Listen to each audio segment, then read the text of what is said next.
Bueno, y seguimos hablando de estos temas, repasando estos temas, algo de lo que decía Agustina respecto de las costumbres, ¿no?, de los consumidores, consumo que ha caído, pero de manera notable en diferentes sectores, y el cambio en los hábitos de consumo. También lo mencionaba Agustina recién, no solamente en lo que son servicios públicos, decía yo más temprano, sino también en el uso de celulares. Héctor Polino, de Consumidores Libres, está aquí con nosotros para hablar de todo esto. Bienvenido, Héctor.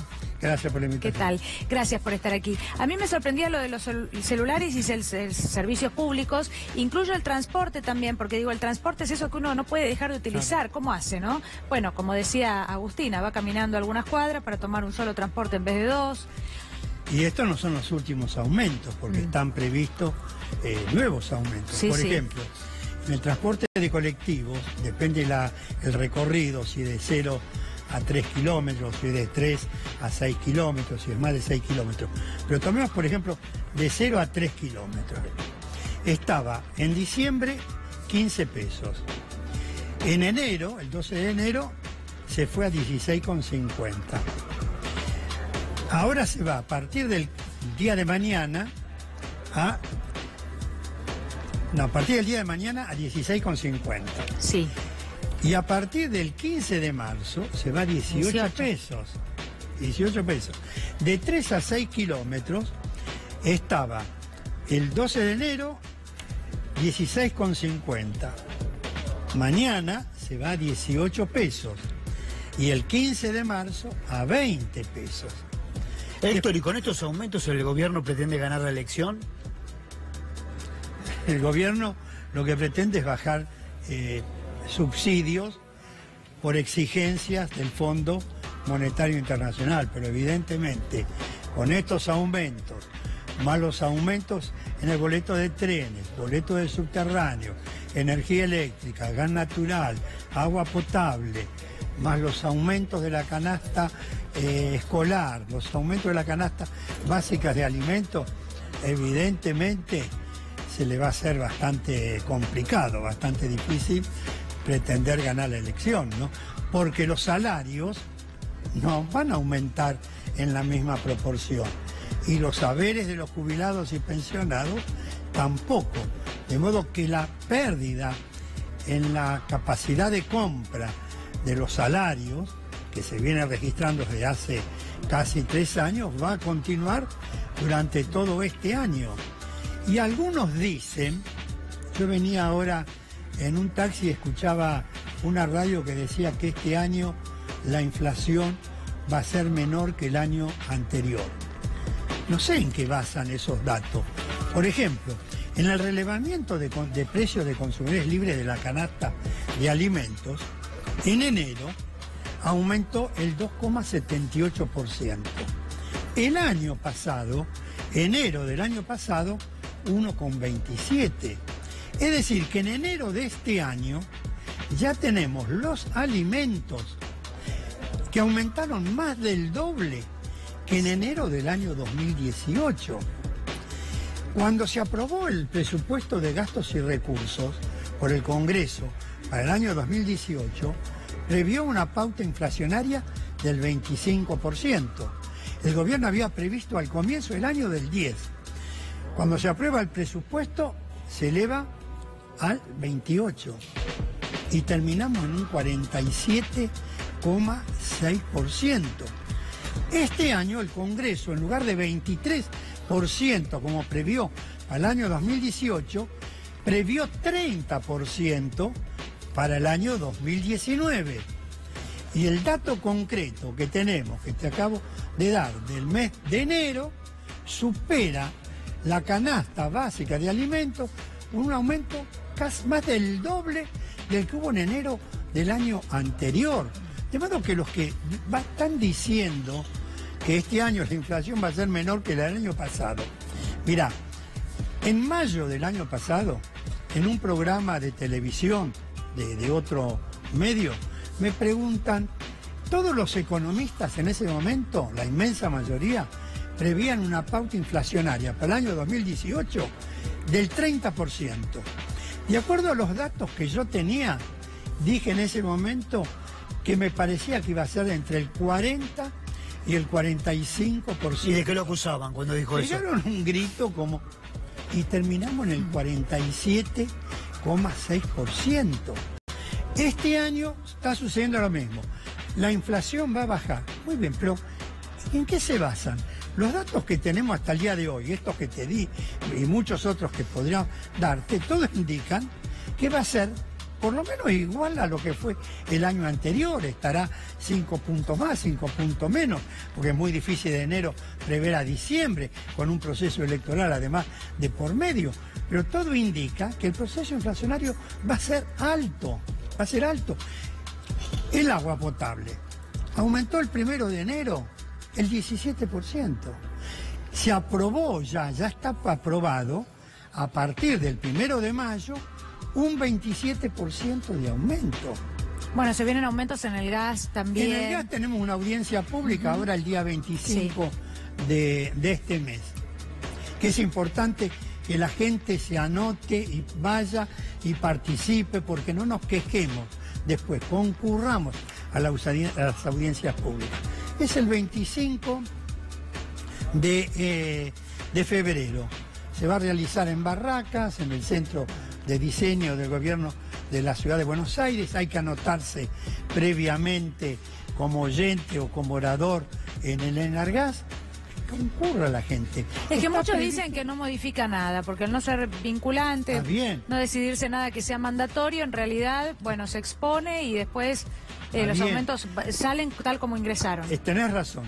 Pero es un mecanismo de participación ciudadana. Sí, de todos modos hay que intentarlo igual, sí, por supuesto. Que tengamos el derecho a requerirle información, a expresar nuestro desacuerdo. Es cierto, todos los representantes de las entidades de defensa de los consumidores nos pronunciamos en contra, los representantes de las pymes, los intendentes, los defensores del pueblo, todos nos...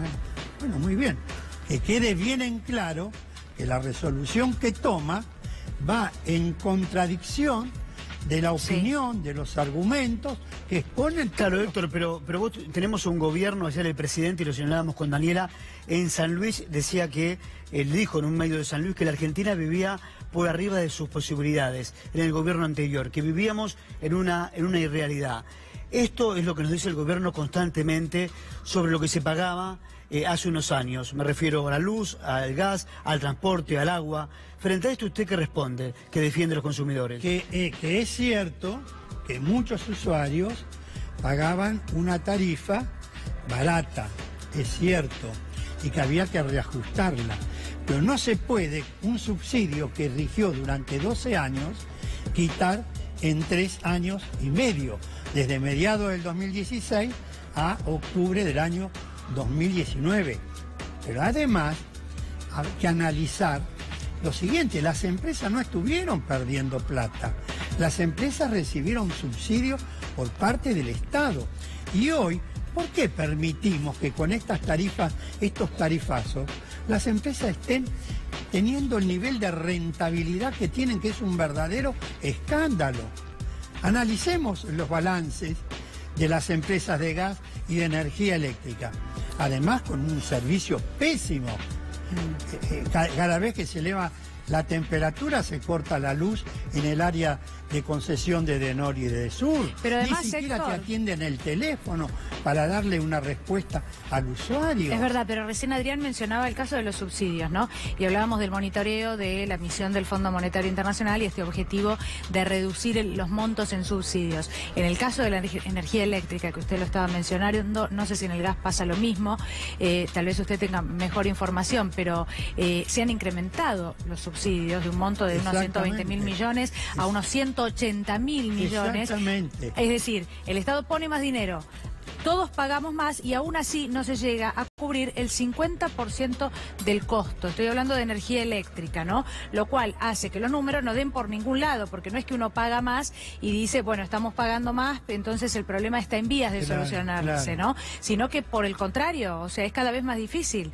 Esto nos lleva a un camino que parece no ir a ningún lado. Eso es lo que preocupa también, Tenés razón, ¿no? ya tengo los datos concretos. Sí. Los subsidios de la energía eléctrica y el transporte fueron de 305.000 millones de pesos en el presupuesto del año 2018. El gobierno estima en este presupuesto del 2019 bajarlo a 283.000 millones de pesos. Con estos aumentos, Claro. el subsidio, 283.000 millones. Esos 22.000 millones de pesos menos, Sí. nos va a salir del bolsillo de los usuarios. Y los salarios no van a aumentar en la misma proporción. 22.000 millones de pesos van a salir del bolsillo de los usuarios, del transporte público y de la energía, que con aumentos de tarifa. ¿No es decir, no es que se baja el subsidio, no, Sí. se baja el subsidio y aumentan las tarifas. Héctor, le pregunto por último y muy breve, comienzo de clases, hoy San Valentín, hablamos de comercios que cierran, consumo en caída en los últimos meses de manera sucesiva, nada parece reactivar la situación. Bueno, comienzo de clase, hicimos relevamiento de útiles y artículos escolares. Sí. ¿Sabes cuánto fue el aumento de una canasta de 35 artículos? 69,16%, casi un 70% en relación al año anterior. Los salarios aumentaron en la misma proporción. Los saberes de la clase pasiva, casi un 70%. Yo quiero aprovechar la oportunidad para decir lo siguiente, como una forma de ahorrar dinero, ¿no? Sí. La ley de educación, que se aprobó en el año 2006, en el artículo 90, establece, entre otras cosas, que el Estado promoverá la creación de cooperativas y mutuales escolares. Esto es un tema muy importante que no se le está dando ninguna importancia, porque no es lo mismo que si los alumnos constituyen una escuela, una cooperativa escolar, que no es lo mismo que las cooperadoras escolares, que eso lo forman los padres de los alumnos para reparar problemas de la escuela. No, cooperativas escolares formadas por los propios alumnos.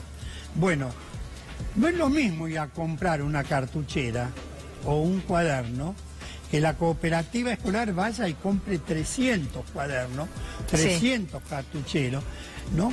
Se abarataría enormemente en la canasta escolar, aumentaría el poder de compra de los padres de los alumnos.